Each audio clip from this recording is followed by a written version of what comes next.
अगर आप regularly join हो रहे हैं from last 3 to 4 class, so do respond in the chat box में ज़रूर रिस्पॉन्ड करिए।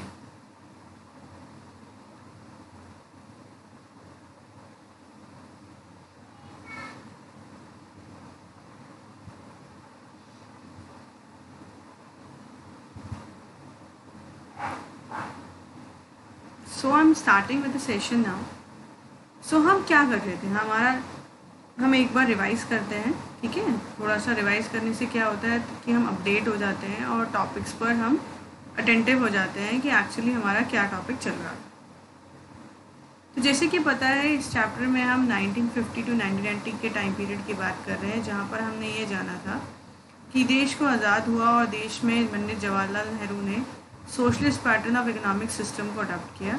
उसके बाद हमें इस चैप्टर में बताया गया कि 5 ईयर प्लानिंग स्टार्टअप हुई, जिसमें 5 ईयर प्लान्स के बारे में स्टार्टअप हुआ, जिसके अंदर 4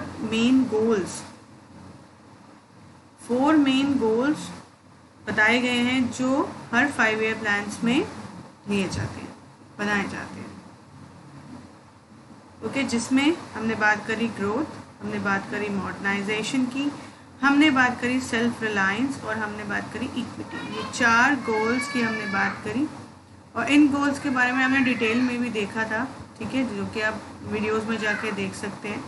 तो इस वीडियोस को, इस चैनल को हमने जो है वो हमने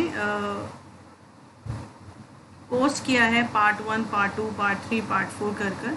तो आप चैनल पर जाकर देख सकते हैं, ठीक है, डिफरेंट वीडियोस जो अवेलेबल हैं, so you can see on the channel.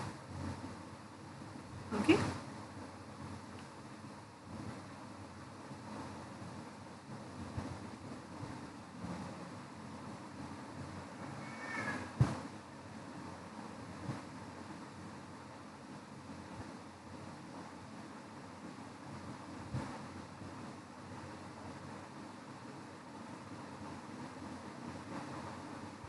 Just excuse me.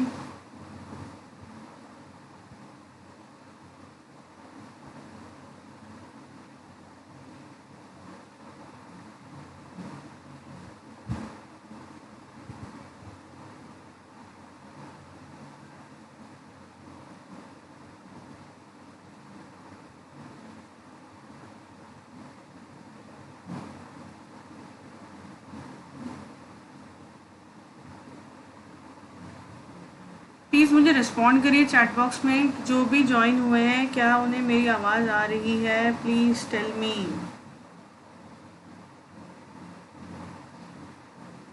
आप मुझे सुन पा रहे हैं?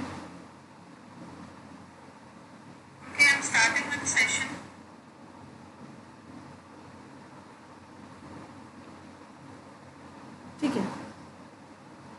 सो हमने कहाँ तक कवर किया, हमने देखा कि वो 4 जो हमारे गोल्स थे, जहाँ हमने बात करी growth, self reliance, equity and modernisation. ये 4 गोल्स जो हर 5 ईयर प्लान्स में हमारी गवर्नमेंट करती है इस पर काम, क्योंकि ये चारों को हर एक 5 ईयर, मतलब अगर हम बात करें कि एक 5 ईयर प्लान में अगर हमने इन चारों गोल्स को लिया और हम सोचें कि हम इन चारों गोल्स को अचीव कर लेंगे, तो वो पॉसिबल नहीं है।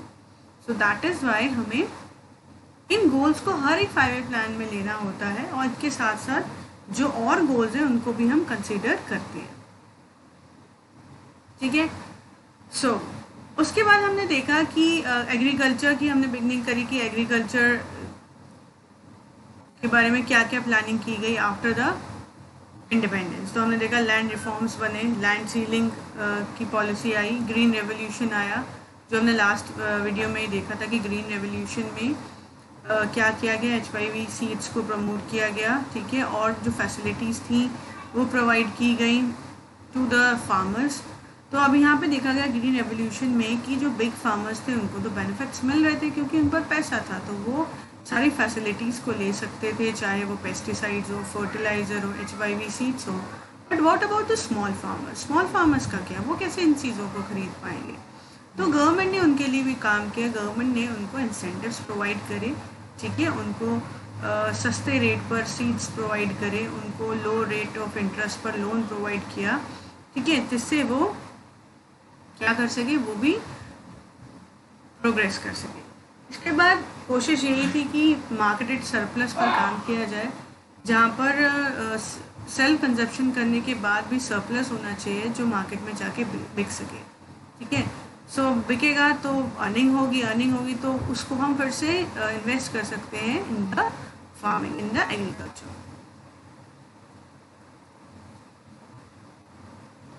Okay, now the topic is the debate over subsidies. अब जो टॉपिक है हमारा, जो कि इस एग्रीकल्चर का लास्ट टॉपिक है, और इसको हम फिनिश करेंगे, the debate over subsidies.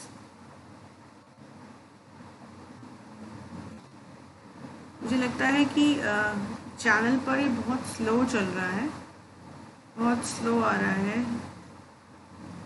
Can see quite slow चल रहा है।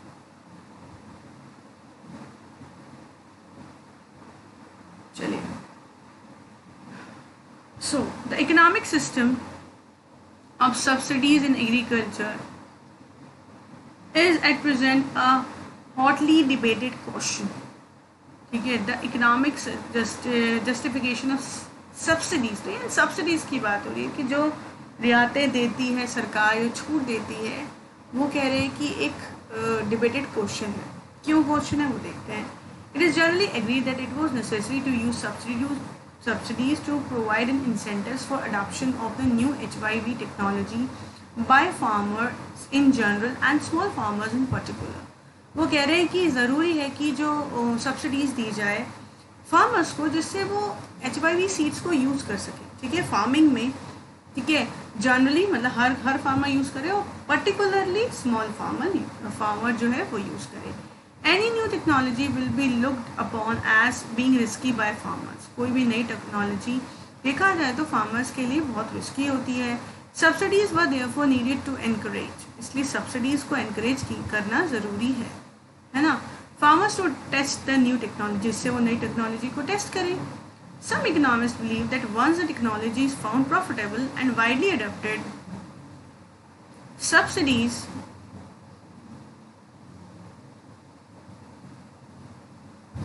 should be phased out since their purpose has been served. तो ये कह रहे हैं जब फार्मर्स उसे टेस्ट कर ले, उन्हें यूज़ करना आ जाए, तब आप सब्सिडीज़ को थोड़ा सा बैकआउट कर सकते हैं, बैक कर सकते हैं, क्योंकि आपका जो पर्पस था वो सर्व्ड हो चुका।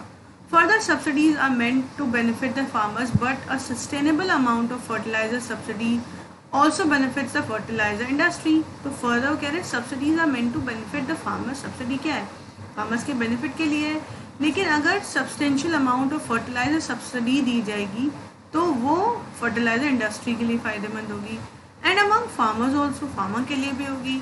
The subsidy largely benefits the farmer in the most prosperous regions. Therefore, it is argued that there is no case of continuing with fertilizer subsidies, and it does not benefit the target group and it is huge burden on the government finances.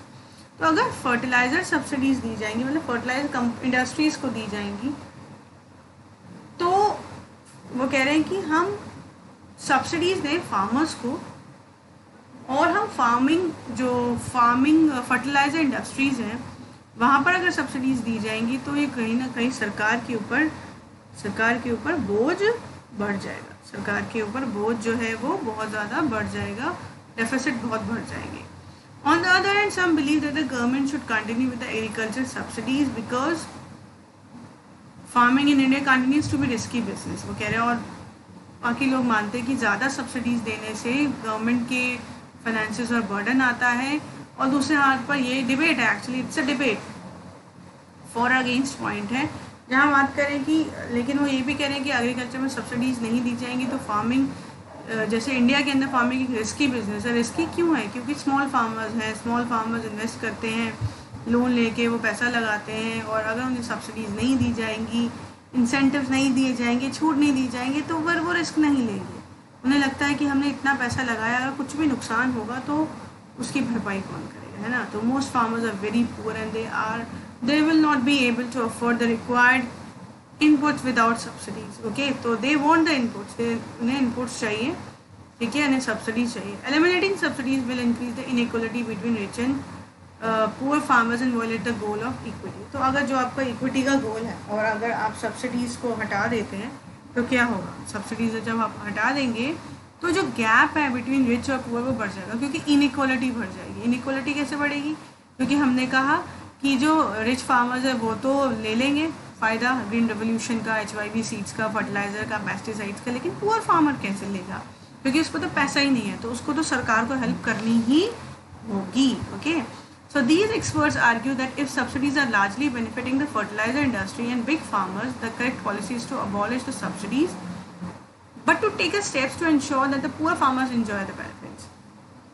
तो economist कहते हैं, experts कहते हैं कि subsidies अगर benefit दे रही है fertiliser industries को या बिग फार्मर्स को, तो उसका तरीका ये है कि कुछ ऐसा सिस्टम बनाया जाए, ठीक है, जिससे पुअर फार्मर्स बेनिफिट्स में जाए, गवर्नमेंट पर उसका जो फाइनेंस है, गवर्नमेंट पर जो बोझ है वो ना इंक्रीज हो, ठीक है। Thus, by the late 1960, Indian agriculture productivity had increased sufficiently to enable the country to be self-sufficient in food grains. तो 1960 के अंत तक इंडिया का जो एग्रीकल्चरल प्रोडक्टिविटी थी वो बढ़ी, ठीक है, और कहीं ना कहीं हम सेल्फ सफिशिएंट हुए फूड ग्रेन्स में। This is an achievement to be proud of, और ये हमारा एक अचीवमेंट है जिसके लिए हमें गर्व करना चाहिए। ऑन द नेगेटिव साइड, और उसका दूसरा पहला है जो नेगेटिव पॉइंट है वो ये है कि some 65% of the country's population continue to be employed in agriculture even at the late as 1990। लेकिन अगर हम कह रहे हैं डिपेंडेंस फॉर द एम्प्लॉयमेंट, तो 1990 के अंत तक 65% हमारी पॉपुलेशन जो थी वो अभी भी एग्रीकल्चर पर डिपेंडेंट थी। Economist have found that as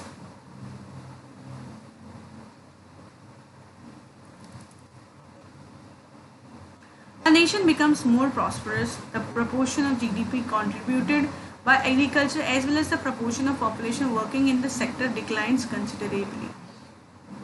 So अब हम बता रहे हैं कि वर्किंग पॉपुलेशन है वो बहुत ज़्यादा डिपेंडेंट अभी भी एग्रीकल्चर पर थी, तो जो हमारा GDP का प्रपोर्शन था वो अभी भी एग्रीकल्चर से बहुत ज़्यादा था।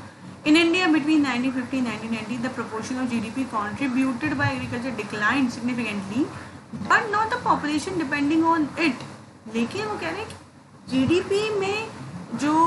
जीडीपी में जो सहयोग था वो तो कम हुआ, लेकिन हम बात करें कि पॉपुलेशन उसकी डिपेंडेंस कम नहीं हुई, but not the population depending on it. लेकिन पॉपुलेशन अभी भी एग्रीकल्चर पर डिपेंडेंट थी, लेकिन तो बाकी लोग कहाँ गए, तो यहाँ बात हो रही है 67.5% थी 1950 में, वो कितनी हो गई 64.9% 1990। बहुत कम हुआ है, बट हुआ है कम। Why was a such large proportion of population engaged in agriculture, although agriculture output could have grown with much less people working in the sector? मतलब लोग तो अब कम काम कर रहे थे एग्रीकल्चर सेक्टर में, लेकिन अभी भी जनसंख्या उस पर डिपेंडेंट थी। ओके, इसका मतलब क्या है कि अगर 6 लोग कंपनी में 6 लोग घर में हैं, तो उसमें से 2 अगर एग्रीकल्चर में हैं तो 4 डिपेंडेंट हैं उन 2 पर, वो चारों काम नहीं कर रहे, ठीक है। मतलब पॉपुलेशन, वर्किंग पॉपुलेशन कम है, लेकिन पॉपुलेशन देश में अभी भी एग्रीकल्चर पर डिपेंडेंट है। मतलब दूसरे सेक्टर्स की तरफ लोग जा ही नहीं रहे, या दूसरे सेक्टर उनको एब्जॉर्ब ही नहीं कर रहे। The answer is the industrial sector and the service sector did not absorb the people working in the agriculture sector.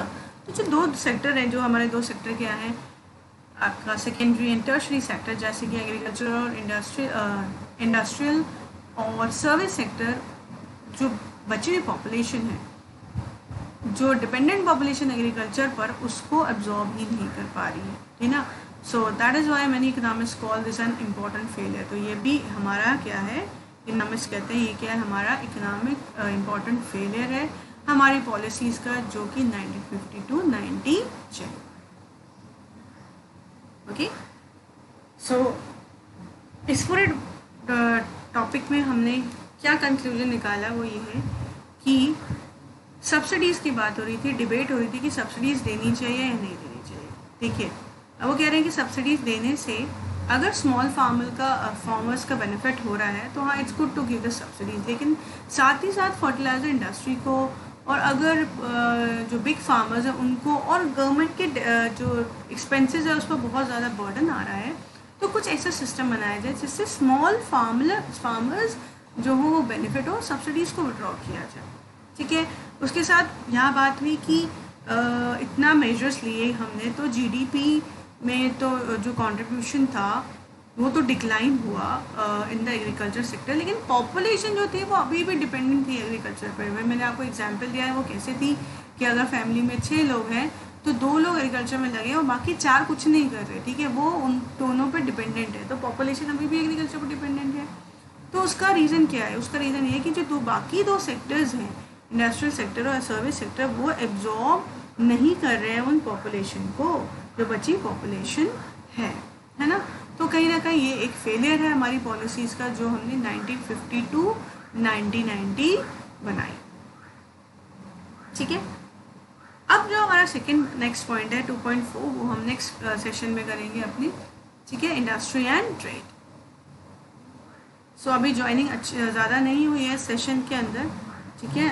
Try करा करिए कि जब भी लाइव सेशंस हो तो ज्वाइनिंग ज़्यादा हो, और जो लिंक होता है वो अपने फ्रेंड्स को आप सेंड करिए जब भी लाइव क्लासेस होती हैं, ठीक है। Do send these links to your friends, अपने फ्रेंड्स को ज़रूर शेयर करा करिए, ठीक है।